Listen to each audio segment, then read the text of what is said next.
hang on. Wait, and let go.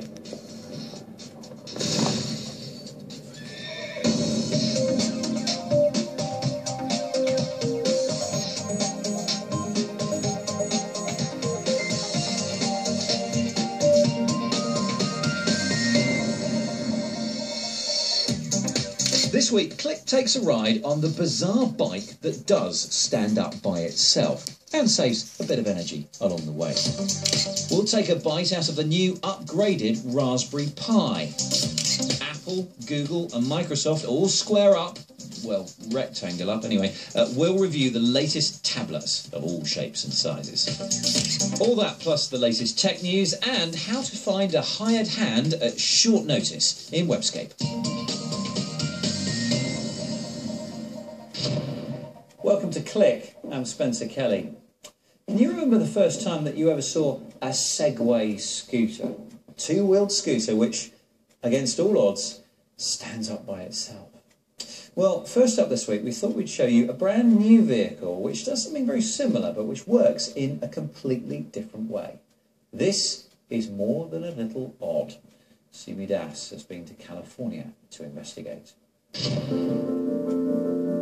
Silicon Valley, the place where your wildest sci-fi fantasies come to life.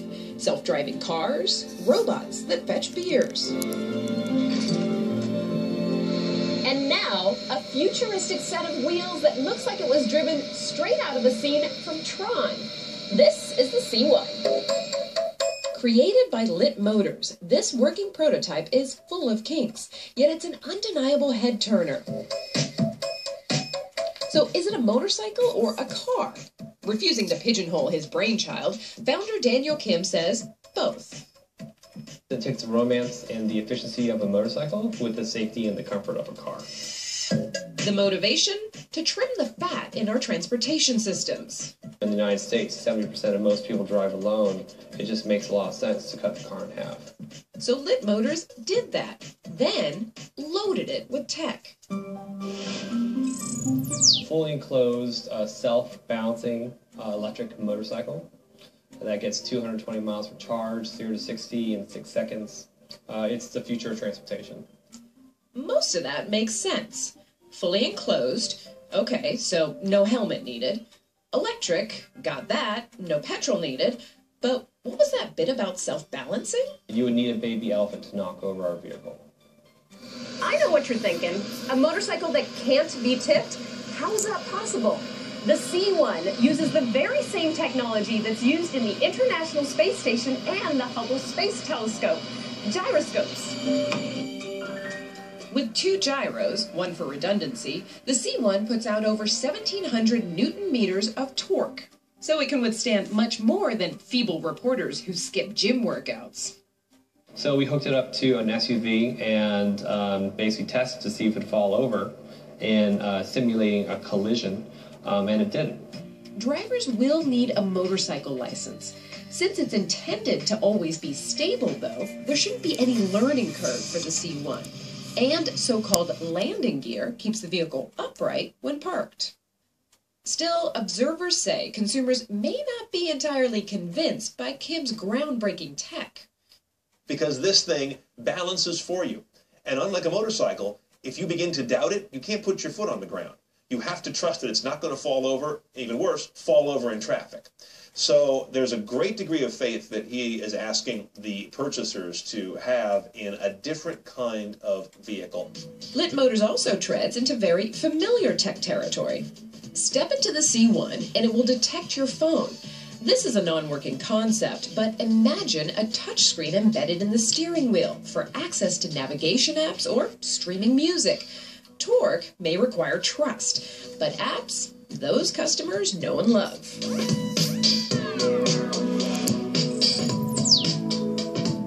Samuel Long is one of 500 people who have plunked down a few $100s for a spot on Lit Motors' wait list.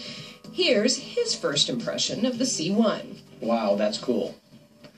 Followed by, what is it and is this real? Followed by interest in all of its advanced features. followed by deposit. The company is banking on customers like Long, motorcyclists looking for a more comfortable ride, as well as commuters. It's only 40 inches wide, so you can lane split, and it's just a lot easier to get through traffic.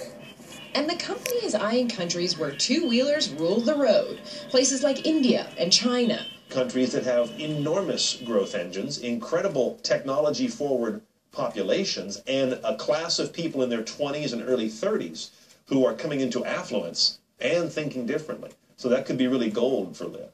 But would the C1 be the ride of choice for tight-knit families like these? A frequent sight in urban Asia. The company claims it'll have room for two, but 1, 2, 3, 4, 5, 6 baggage plus 2 dogs? Doubtful. To make any inroads at all, Lyft first needs to get past the prototype phase. After being denied a test drive by protective engineers, I settled for sitting behind the wheel. So the first thing I noticed, it's actually pretty roomy inside. I'm not the tallest person on the planet, but I've got plenty of room here. Back here, you notice all these electronics? They're for stability control. They'll be shrunken down to about this size, Danny tells me, and they'll go somewhere up here. Not quite production ready, but the company has time to polish and perfect before its 2014 shipping goal. It'll cost $24,000 initially, but the startup expects that to drop, if they can reach scale, to $12,000 in the US and $5,000 in Asia, thanks to cheaper manufacturing. Almost everyone I spoke to, from future customers to car tech experts, agreed. The cool factor seals the deal. I mean, the first time I saw the Lyft C1, I walked into their development shop in San Francisco, and I gotta say, I think I actually heard myself kind of do a sharp intake of breath. It was really an amazing looking machine, sitting there gleaming in all of its white glory and looking really mature. A really mature design that I look at and say, I would like to identify with that. All Lyft Motors needs now is for other potential customers and investors to want the same.